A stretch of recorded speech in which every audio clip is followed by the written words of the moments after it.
हम ऐसे खिवैया हैं गुरु जी बेटे, जिस इनकी नाव में जो कोई भी बैठा है न तो डूबे है न डूबने दिया। आपके रथ को चलाएंगे हम चलाएंगे, हम बनेंगे आपके जीवन की नाव के खिवैया, और हम आपके जीवन के रथ के दो पहिए हम बनेंगे, हम चलाएंगे आपके रथ को। लेकिन आप जरा अपनी संकीर्णता को तो छोड़ दीजिए। नहीं, हमने तो सब सौंप दिया गुरुदेव आपके हाथों में। क्या सौंप दिया है तने?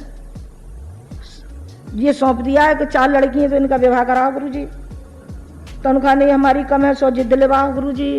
ये सौंप दिया, सब भार तुम्हारे हाथों में। क्या भार सौंप दिया है तने? अरे सौंपना उसको कहते हैं कि जब सौंप दिया तो पूरे दिल से सौंप दिया कि जो कुछ अब कराना है कराइए, अब आपके हवाले है, आप क्या कराना चाहते हैं, हम आपके हवाले, जो आप हमसे काम ले सकते हैं आप लीजिए। तब तो हम समझे कि आपने समर्पण कर दिया। जी क्या समर्पण कर दिया है? कर दीजिए शादी। अच्छा, ये तो अच्छे बेवकूफ तो नहीं समझ रखे हैं गुरुजी जो तुम्हें ऐसे मिल गए। नहीं बेटे, ये हटाइए, आपकी जो समस्याएं हैं वो हमको मालूम है, और जो हमने आपकी गारंटी ली है, आप अपने ऊपर जिम्मेदारी ली है कि आपके जीवन की नाव को चलाते रहेंगे। इस नाव में आप हमारी में बैठे हैं तो आप डूब नहीं सकते, किसी भी कीमत पर नहीं डूबने देंगे आप। न हम डूबते हैं न किसी को डूबने देते हैं। हम तो जो डूबता है उसको भी उठा के किनारे पे लगाने वालों में से है।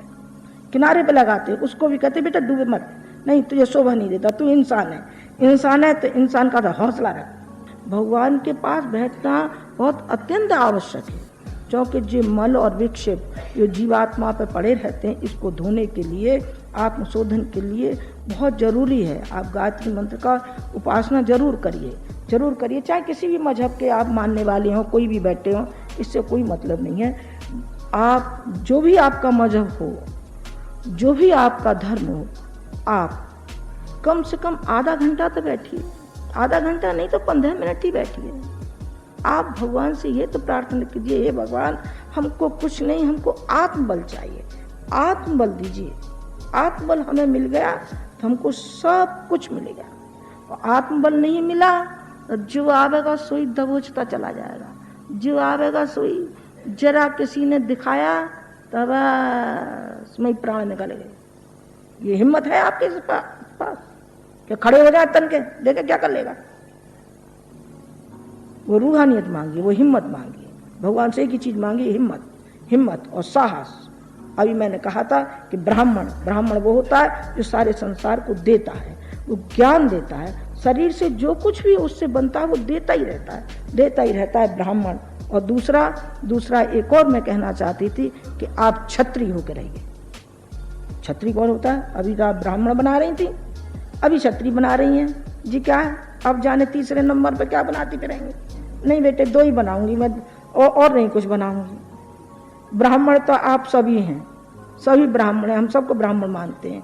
ब्राह्मण मैंने कहा ना, एक सिद्धांत, एक भावना है, एक विचारणा, ये होता है ब्राह्मण देता है, सारे संसार को देता है। और क्षत्रिय क्या करता है? वो अनाचार अत्याचार के विरुद्ध तनकर खड़ा हो जाता है। देखा जाएगा जो भी परिस्थितियां हैं, जो भी हमारी विपरीत परिस्थितियां हैं, उसको हम कुचल के फेंक देंगे, रगड़ के फेंक देंगे। देखिए परिस्थितियां क्या होती हैं हमारे सामने, कोई परिस्थितियां नहीं होती। परिस्थितियों का जो गुलाम हो जाता है वो मर जाता है समय से पहले, और जो परिस्थितियों को कुचल के फेंक देता है वो जिंदा दिल होता है। आप सूरवीरों की तरीके से जिंदगी जिए, जैसे एक क्षत्रिय जीता है, क्षत्रिय संग्राम में आगे आगे चलता है। और जो भगोड़ा होता है, जो पीठ दिखा के चलता है, वो भगोड़ा कहलाता है, उसका कोर्ट मार्शल करते हैं। और जो आगे आगे चलता है वो शहीद होता है, मरता है तो क्या शहीद होता है। अच्छे कार्य के लिए हमें अपनी जान भी देनी पड़े तब भी हम देंगे। हम जो चाहते हैं कि इंसान में देवत्व का उदय, हर इंसान में देवत्व का उदय होना चाहिए। ये आप घर घर जाइए और उस देवत्व को, जो देवत्व सो गया है, जो देवता सो गया है, जो हमारा भगवान सो गया है, जो हमारे जीवात्मा में समाया हुआ भगवान आज सो गया, हम उसे पुनः उठाने के लिए कोशिश करें तो एक न एक दिन हमारा भगवान जाग जाएगा, हमारा पुरुषार्थ जाग जाएगा, और जहाँ हमारा पुरुषार्थ होगा, जहाँ हमारी भावनाएं होंगी, जहाँ हमारी निष्ठा होगी और जहाँ हमारी श्रद्धा होगी, तो बेटे वहाँ तो यानी क्या हम कर सकते हैं।